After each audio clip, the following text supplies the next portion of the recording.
الحمدللہ نحمده ونستعینه ونستغفره ونؤمن به ونتوکل علیہ ونعوذ باللہ من شرور انفسنا ومن سیئات اعمالنا من يهده الله فلا مضل له ومن يضلله فلا هادي له ونشهد أن لا إله إلا الله وحده لا شريك له ونشهد أن سيدنا وشفيعنا ومولانا محمدا عبده ورسوله أما بعد فقد قال الله تبارك وتعالى في كلامه المجيد والفرقان الحميد أعوذ بالله من الشيطان الرجيم بسم الله الرحمن الرحيم ورفعنا لك ذكرك صدق الله العظيم وقال تعالى في شان حبيبه مخبرا وآمرا إن الله وملائكته يصلون على النبي يا أيها الذين آمنوا صلوا عليه وسلموا تسليما اللهم صل على سيدنا ومولانا محمد وعلى آل سيدنا ومولانا محمد وبارك وسلم.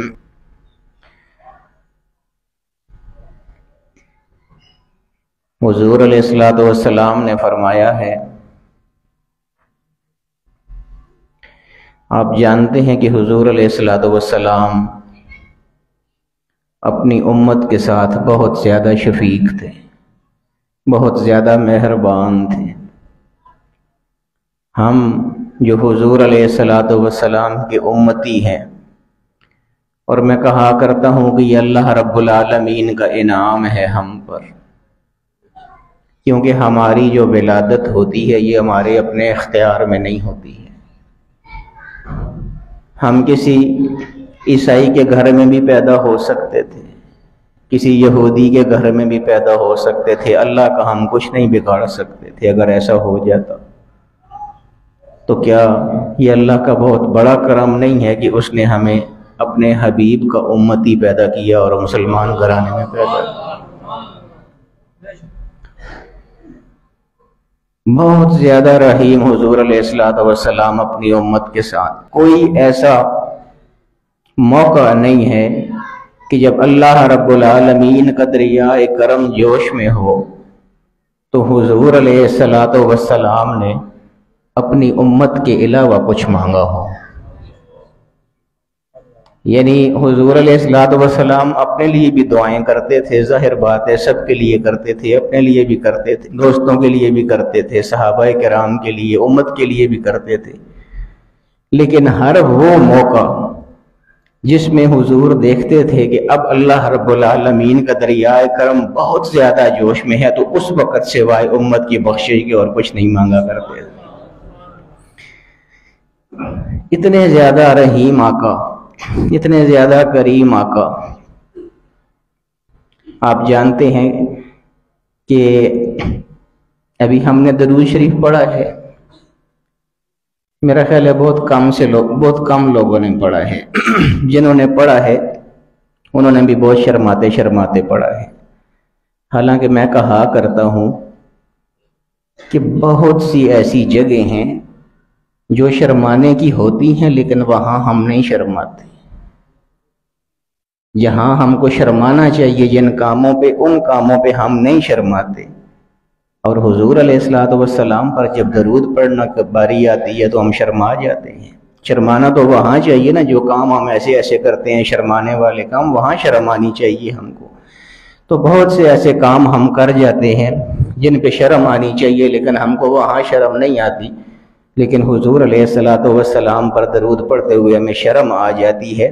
مجھے دکھ اس لیے ہوا تھا کہ یہ میرا کوئی فائدہ نہیں ہے، لیکن میں بات یہ آپ کو سمجھانا چاہ رہا ہوں کہ وہ آقا و مولا رحیم و کریم حضور اکرم صلی اللہ تعالی علیہ وآلہ وسلم جو ہمارے لیے راتوں کو اٹھ اٹھ کے روتے رہے، اتنے رحیم اتنے کریم، وہ بھی ایسے آدمی کے لیے کیا فرماتے ہیں جو درود میں شرماتا ہے؟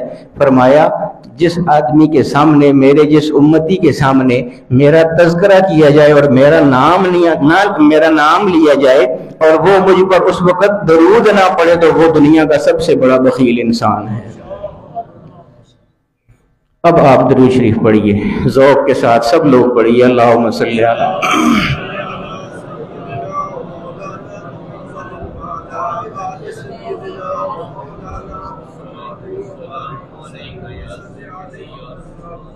دیکھیے نا، آپ پتہ چل رہا ہے نا درود شریف پڑھا ہے آپ لوگوں نے، سب کو پتہ چلا ہے کہ درود شریف پڑھا گیا ہے۔ تو درود شریف ایسے پڑھیں کہ حضور علیہ السلام بھی خوش ہو جائیں درود شریف پڑھنے سے۔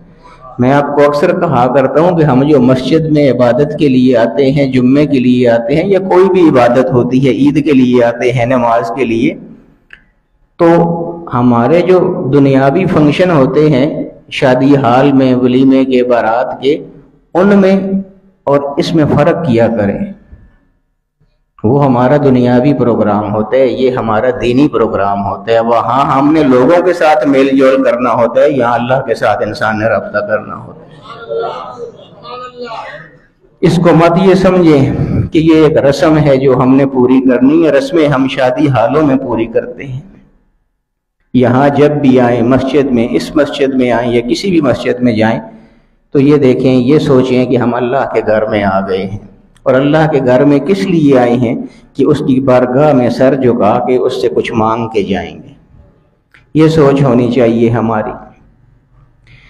حضور علیہ السلام ایسے رحیم ہیں بندوں کے ساتھ۔ میں عرض کر رہا تھا، آپ کو بتا رہا تھا حضور علیہ السلام کا کیسا تعلق ہے اپنے امتیوں کے ساتھ۔ یعنی کوئی بھی ایسا لمحہ جب اللہ کا دریائے کرم جوش میں دیکھا ہو اور امت کے لیے نہ مانگا ہو، حضور کی زندگی میں ایسا کوئی لمحہ نہیں ہے۔ حضور علیہ السلام ایک دفعہ، مسلم شریف کی حدیث ہے، ایک دفعہ قرآن کریم کی تلاوت فرما رہے تھے۔ قرآن کریم میں بہت سارے انبیاء کے واقعات ہیں۔ دو انبیاء ایسے ہیں جن کی دعائیں قرآن کریم میں منقول فرمائی ہیں اللہ پاک نے۔ ایک حضرت ابراہیم علیہ السلام، آپ جانتے ہیں کہ بہت بڑی ہستی ہیں حضرت ابراہیم علیہ السلام، خلیل اللہ، اللہ کے خلیل۔ دوسرے حضرت عیسیٰ علیہ السلام، دونوں ہی بہت بڑی ہستیاں ہیں۔ انہوں نے اپنی اپنی امت کے لیے دعائیں کی تھی جو اللہ پاک نے قرآن کریم میں درج فرمائی ہیں۔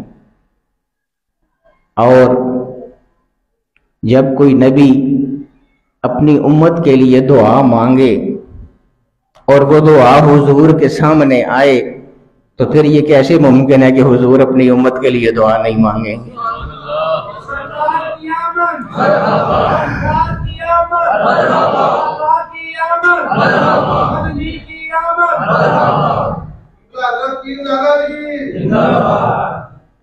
حضور علیہ السلام نے قرآن کریم کی تلاوت فرماتے ہوئے دونوں آیات پڑھی۔ دونوں ہی دعائیں ہیں، دونوں ہی نبیوں کی دعائیں ہیں اور اپنی امت کے حوالے سے ہیں۔ جتنے بھی انبیاء آئے ہیں، سب انبیاء کو سب لوگوں نے تو نہیں مان لیا تھا۔ کچھ لوگوں نے مانا تھا، کچھ لوگوں نے نہیں مانا تھا، کچھ لوگوں نے انکار کیا تھا۔ خود حضور علیہ السلام سب سے بڑے جو نبی ہیں، امام الانبیاء ہیں، ان کو بھی سب لوگوں نے تو نہیں اس وقت مان لیا۔ تو اس وقت بھی کئی کافر ایسے تھے جو شروع تک نہیں مان رہے تھے۔ تو اسی طرح سابقہ انبیاء جو ہیں ان میں بھی ایسے ہی تھا، کچھ لوگوں نے مان لیا تھا ان نبیوں کو، کچھ لوگوں نے نہیں مانا تھا۔ لیکن انبیاء کا ظرف آپ دیکھیں، کتنا بڑا اللہ پاک نے ان کو انبیاء کو ظرف عطا فرمایا ہوتا ہے۔ حضرت ابراہیم علیہ السلام اللہ رب العالمین سے دعا مانگتے ہیں، قرآن کریم کے الفاظ ہیں، فرماتے ہیں کہ فَمَن تَبِعَنِي فَإِنَّهُ مِنِّي، باری تعالیٰ جس نے مجھ کو مان لیا تو وہ تو میرا پیروکار بن گیا، وہ تو میرا امتی ہو گیا، وہ تو مجھ میں سے ہی ہو گیا۔ فَإِنَّهُ مِنِّي وَمَنْ عَصَانِي، اور باری تعالیٰ جس نے مجھے نہیں مانا تو اس نے میرا انکار کیا ہے۔ فَإِنَّكَ غَفُورٌ الرحیم، باری تعالیٰ تو پھر بھی بخشنے والا ہے، رحم کرنے والا ہے، چلے مجھے نہیں بھی اگر اس نے مانا تو پھر بھی تو اس کو مغفرت فرما دے، اس کی بخشش فرما دے۔ یہ حضرت ابراہیم علیہ السلام کی دعا ہے قرآن کریم میں۔ حضرت عیسیٰ علیہ السلام نے جو دعا مانگی وہ بھی بڑے دلچسپ الفاظ ہیں، بہت خوبصورت الفاظ ہیں۔ انہوں نے عرض کی تھی، یعنی اسی طرح کچھ لوگوں نے مانا کچھ لوگوں نے نہ مانا، تو جن لوگوں نے نہیں مانا تھا ان کے لیے حضرت عیسیٰ علیہ السلام کیسے اللہ رب العالمین کی بارگاہ میں عرض کرتے ہیں، کیا عاجزانہ انداز ہے، عاجزی والا انداز ہے، اور اللہ رب العالمین جو بہت زیادہ غالب ہے، حکمت والا ہے، اس کی بڑائی بھی کیسے بیان فرمائی اور بندوں کی بے کسی کیسے بیان فرمائی۔ فرماتے ہیں حضرت عیسیٰ علیہ السلام کہ ان تعذبہم فإنہم عبادک، باری تعالیٰ جن لوگوں نے مجھے نہیں مانا ہے اگر تو ان کو عذاب دے، ان تعذبہم فإنہم عبادک، تو یہ تیرے بندے ہیں، کچھ کر تو نہیں سکتے ہیں بیچارے۔ وإن تغفر لہم، لیکن باری تعالیٰ اگر تو ان کو بخش دے، فإنک انت العزیز الحکیم، تو باری تعالیٰ تو غالب ہے، حکمت والا ہے، تجھے کوئی پوچھ تو نہیں سکے گا کہ کیوں بخش دیا ہے ان کو، تو ان کو بھی بخش دے باری تعالیٰ۔ یعنی ظرف کی بات دیکھیں انبیاء کی۔ یہ دو آیات حضور علیہ الصلوۃ والسلام نے تلاوت فرمائی، بس امت کی باتیں ہو رہی تھیں، امت کی دعائیں ہو رہی تھیں، حضور کو اپنی امت کا خیال آ گیا۔ یہ تلاوت فرمائی اور ساتھ ہی حضور علیہ الصلوۃ والسلام زار و قطار رونے لگ گئے۔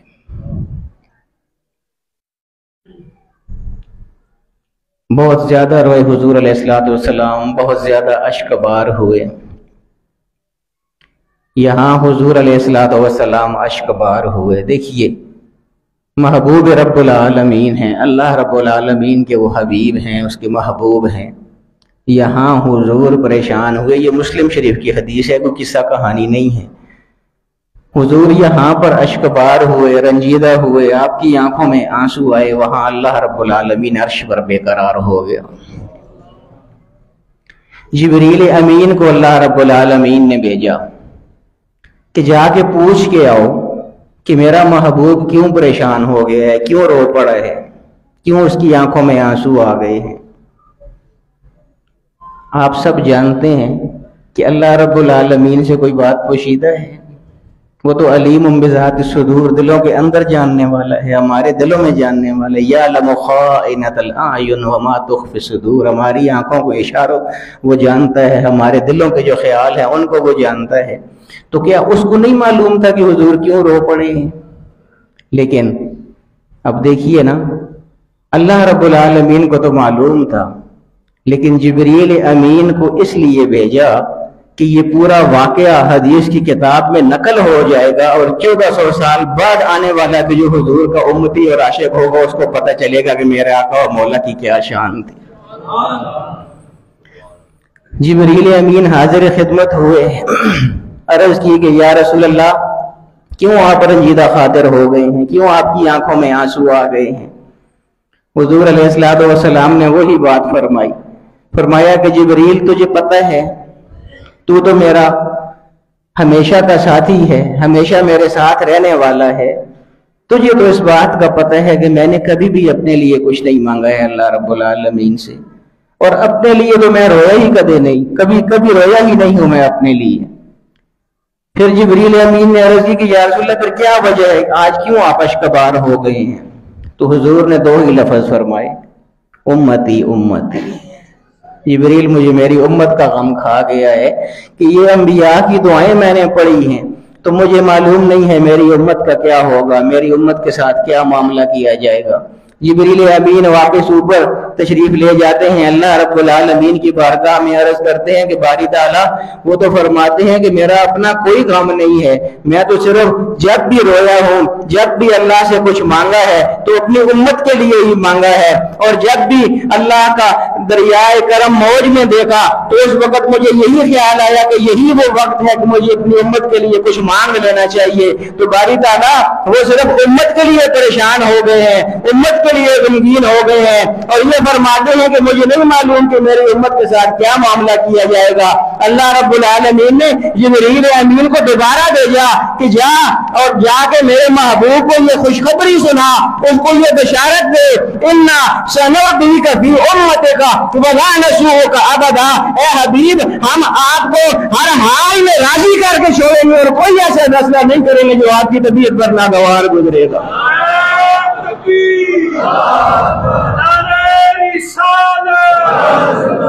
سرکار کی آمد، سرکار کی آمد، اٹھار کی آمد، سوڑے کی آمد، نعرہ رسالت، سمائے اہل سنت۔ ایسے لگتا ہے کہ اللہ رب العالمین خود اپنے حبیب کی شان بتانا چاہتا ہے، ورنہ میں آپ کو قرآن کریم کی ایک آیت بتاتا ہوں، اس آیت کا مجھے آپ بتائیے کیا مطلب ہو سکتا ہے، یا حشر کے دن کا جو معاملہ ہے اس کا کیا مطلب ہو سکتا ہے، سوائے اس کے کہ اللہ رب العالمین اپنے حبیب کی شان دکھانا چاہتا ہے۔ قرآن کریم میں ہم یہ حضور علیہ السلام کی محفلیں سجاتے ہیں، محفل نعت سجاتے ہیں، مطلب کیا ہوتا ہے؟ حضور علیہ السلام کا تذکرہ کرنا، حضور علیہ السلام کی سیرت بیان کرنا، حضور کا کردار بیان کرنا، حضور کا اخلاق بیان کرنا، حضور کا حسن بیان کرنا، حسن و جمال، خوبصورتی، اوصاف، یہ ساری چیزیں بیان کرنا۔ اور کیا مطلب ہوتا ہے؟ ہماری مقصد ابھی جو ہم کر رہے ہیں، یا اللہ کا ذکر ہو رہا ہے یا اس کے حبیب کا ذکر ہو رہا ہے، یہی میلاد ہوتا ہے ہمارا۔ آپ حیران ہوں گے کہ یہ صرف ہم نہیں کرتے،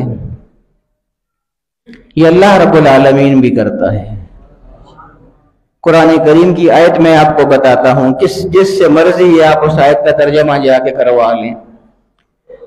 ابھی یہ کائنات وجود میں نہیں آئی تھی، اللہ رب العالمین نے بہت سے لوگوں کو بلایا، ایک مجمع جمع کیا، جس طرح یہ سارے لوگ اب بیٹھے ہوئے یہاں پر، اس طرح اللہ رب العالمین نے ایک محفل سجائی۔ اور مزے کی بات یہ ہے کہ وہ جو سننے والے سارے سامنے موجود تھے وہ عام لوگ نہیں تھے، بلکہ سارے کے سارے انبیاء تھے جو سامنے آ کے بیٹھے تھے اس محفل۔ میں کہتا ہوں نا کہ اللہ پاک خود شان دکھاتا ہے اپنے حبیب کی۔ اللہ پاک نے وہ جو محفل تھی انبیاء کی، قرآن کریم کی اب آیت سنیے اور اس کا ترجمہ سنتے جائیے، ہر چیز آپ پر واضح ہو جائے گی۔ میثاق عربی میں کہتے ہیں وعدہ کرنے کو، عہد لینا کسی سے۔ وَلَقَدْ أَخَذَ اللَّهُ مِيثَاقَ النَّبِيِّينَ، اللہ رب العالمین نے نبیوں سے جب وعدہ لیا تھا، یہ اسی محفل کی بات ہو رہی ہے، جب یہ کائنات وجود میں ہی نہیں آئی تھی، ہمارا وجود نہیں تھا اس وقت، کائنات پوری کا وجود نہیں تھا، اس وقت اللہ رب العالمین نے سارے انبیاء کی ارواح کو جمع کیا اور ایک جلسہ کیا، اور اس جلسے میں غرض و غائد کیا تھی، بیان کیا کرنا تھا۔ وَلَقَدْ أَخَذَ اللَّهُ مِيثَاقَ النَّبِيِّينَ، اللہ رب العالمین نے ان نبیوں سے یہ وعدہ لیا، یہ عہد لیا۔ کیا وعدہ لیا؟ لَمَا آتَيْتُكُم مِّن كِتَابٍ وَحِكْمَةٍ، کہ سارے جتنے سامنے انبیاء بیٹھے ہوئے غور سے میری بات کو سن لو۔ کیا میں کہنے لگا ہوں؟ لَمَا آتَيْتُكُم مِّن كِتَابٍ وَحِكْمَةٍ، میں تم سارے نبیوں کو کتاب بھی دوں گا، حکمت بھی دوں گا، عقل مندی بھی دوں گا، دانائی بھی دوں گا۔ لَمَا آتَيْتُكُم مِّن كِتَابٍ وَحِكْمَةٍ، پھر تمہارا اپنا اپنا عروج ہوگا، ہر نبی اپنے دور میں، اپنے زمانے میں اپنے عروج پر پہنچ چکا ہوگا، اور سب کچھ تمہارا بہت عمدہ طریقے سے چل رہا ہوگا، تمہاری تبلیغ بھی بہت عمدہ انداز سے چل رہی ہوگی، سارا کچھ جو کچھ تم نے دین دیا گیا تھا وہ سارا بہت عمدہ طریقے سے تم چلا رہے ہوگے۔ پھر کیا ہوگا؟ اس کے باوجود ثم جاءکم رسول، پھر اس کے بعد باوجود اس کے کہ تم پوری طرح اپنا کام کر رہے ہوگے, بہت عمدہ طریقے سے کر رہے ہوگے. ثم جاءکم رسول, اس وقت پھر ایک رسول آئے گا, وہ کیا ہوگا؟ مصدق لما معکم, جو کچھ تم تبلیغ کر رہے ہو اس سب کی وہ تصدیق کرنے والا ہوگا, تم کو جھٹلانے والا نہیں ہوگا.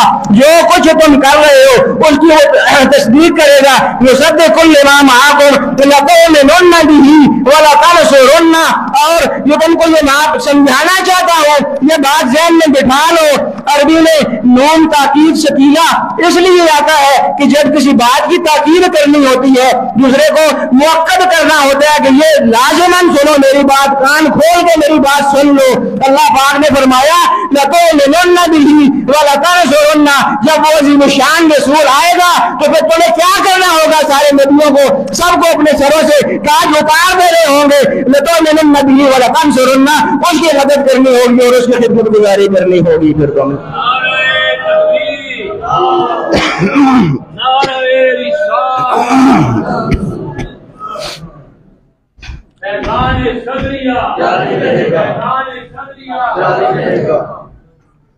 قبلہ حضرت صاحب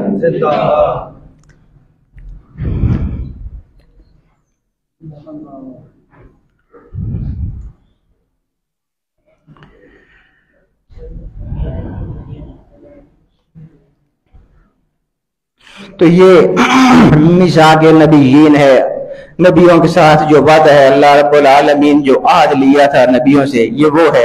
وَلَقَدْ أَخَذَ اللَّهُ مِيثَاقَ النَّبِيِّينَ لَمَا آتَيْتُكُم مِّن كِتَابٍ وَحِكْمَةٍ ثُمَّ جَاءَكُمْ رَسُولٌ مُصَدِّقٌ لِّمَا مَعَكُمْ لَتُؤْمِنُنَّ بِهِ وَلَتَنصُرُنَّهُ, ہر حال میں تمہیں اس کی مدد کرنی ہوگی, اس پر ایمان لانا ہوگا اور اس کی خدمت گزاری کرنی ہوگی. کیا زبردست انداز ہے اپنے حبیب کی شان بتانے کا. آگے دیکھیے اس آیت میں اکثر کہا کرتا ہوں کہ قرآن بہت اجمالی کلام ہے. قرآن میں بہت زیادہ تفصیل کسی چیز کی اللہ پاک نہیں بیان فرمایا کرتا. چھوٹے چھوٹے جملے ہوتے ہیں, چھوٹے چھوٹے عنوان ہوتے ہیں, نوٹس ہوتے ہیں, پھر آگے ان کی تفسیر ہوتی ہے, بہت بڑی بڑی تفسیریں ہوتی ہیں. تو قرآن بہت تھوڑے الفاظ میں اپنا مدعا بیان کر دیتا ہے. لیکن اب یہاں پر اپنے حبیب کی شان کی اہمیت بتانی تھی. پہلے ہی کتنا زبردست انداز کہ انبیاء کی ارواح کو جمع کیا گیا اور پھر ان کو اس تاکید کے ساتھ کہا گیا کہ ہر حال میں ایمان لانا پڑے گا, اپنے تاج اتار دینے ہوں گے اور ہر حال میں اس کی خدمت گزاری کرنی ہوگی. یہی بہت بڑا انداز. اب اس پر بھی کافی نہیں ہے, اللہ رب العالمین نے یہاں پر بھی بس نہیں فرمائی. آگے مزید دیکھیے. سننے والے جو سارے سامنے ہیں وہ میں آپ کو پہلے بتا چکا ہوں کہ سارے انبیاء کی ارواح ساری. اب یہ بھلا ممکن ہے کہ اللہ رب العالمین نبیوں سے کوئی بات کہے, فرمائے اور اس تاکید کے ساتھ فرمائے جس طرح ابھی یہ بیان ہوا ہے, تو کیا یہ ممکن ہے کہ کوئی نبی آگے سے انکار کر دے گا اس کا؟ نہیں ممکن یہ بات. نبی تو اللہ مطیع ہوتے ہیں, فرمان بردار ہوتے ہیں, تابع فرمان ہوتے ہیں. یہ ممکن ہی نہیں ہے کہ کوئی نبی اللہ کے حکم سے انکار کر دے آگے. لیکن وہی بات کہ محبوب کی شان کی اہمیت دیکھیے. وہ انداز اختیار کرنے کے بعد آگے اللہ رب العالمین نے کیا فرمایا. ان انبیاء سے اللہ پاک پوچھتا ہے, آگے سے استفسار فرماتا ہے کہ یہ جو بات میں نے کہہ دی ہے, میں نے جو فرما دیا ہے کہ ہر حال میں ایمان لانا ہوگا اور ہر حال میں خدمت گزاری کرنی ہوگی, قالا اقررتم,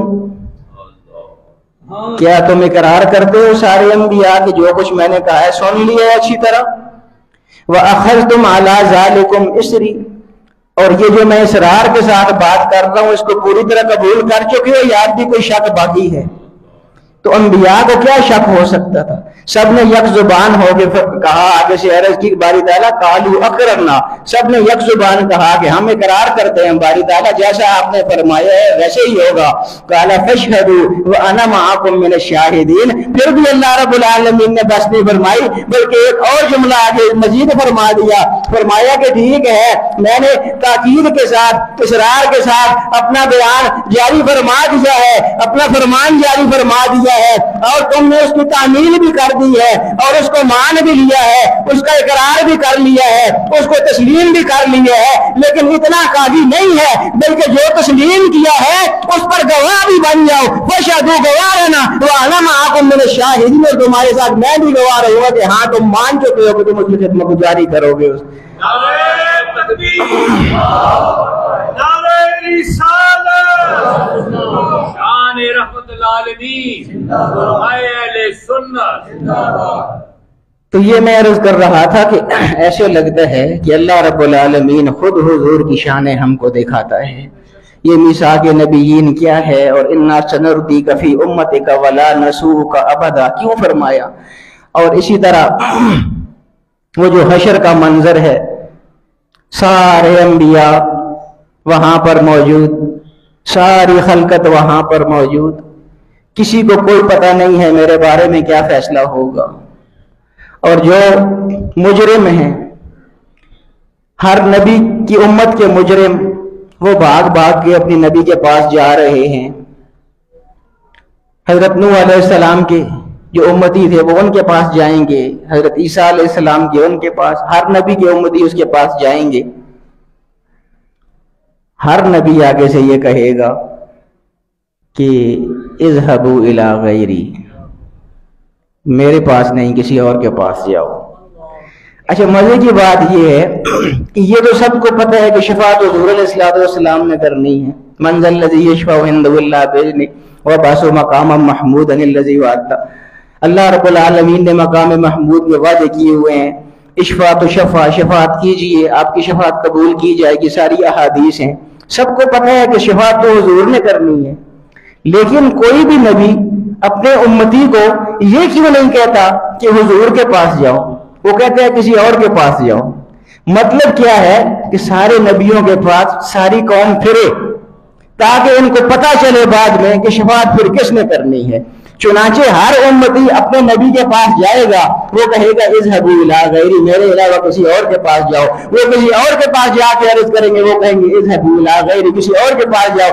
سارے نبی سارے امتیوں کو گھما پھرا کے آخر میں پھر حضور علیہ السلام رہ جائیں گے. ان کے پاس جب جائیں گے تو حضور علیہ السلام فرمائیں گے انا لہا, اس کام کے لیے تو ہوں ہی میں نے, شفاعت میں نے ہی کرنی ہے, آج میں نے ہی تم کو بچانا ہے. تو میں یہ عرض کر رہا ہوں کہ اللہ پاک اپنے حبیب کی شانیں کس طرح بتاتا ہے. اگر حضور نے ہی شفاعت کرنی ہے تو ڈائریکٹ حضور علیہ السلام سے شفاعت کرا ہی جاتی.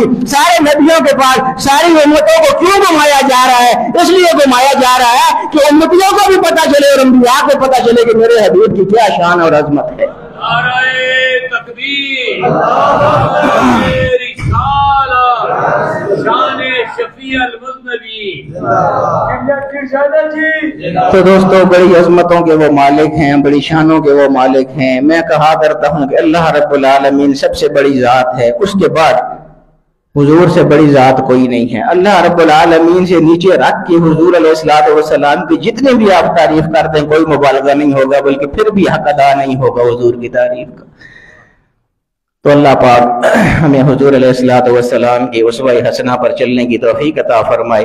حضور علیہ السلام کے ساتھ ہمیں سچا عشق نصیب فرمائے اور حضور علیہ السلام کی تعلیمات کے مطابق ہمیں زندگی گزارنے کی توفیق عطا فرمائے. وآخر دعوانا الحمدللہ رب العالمین برحمتک یا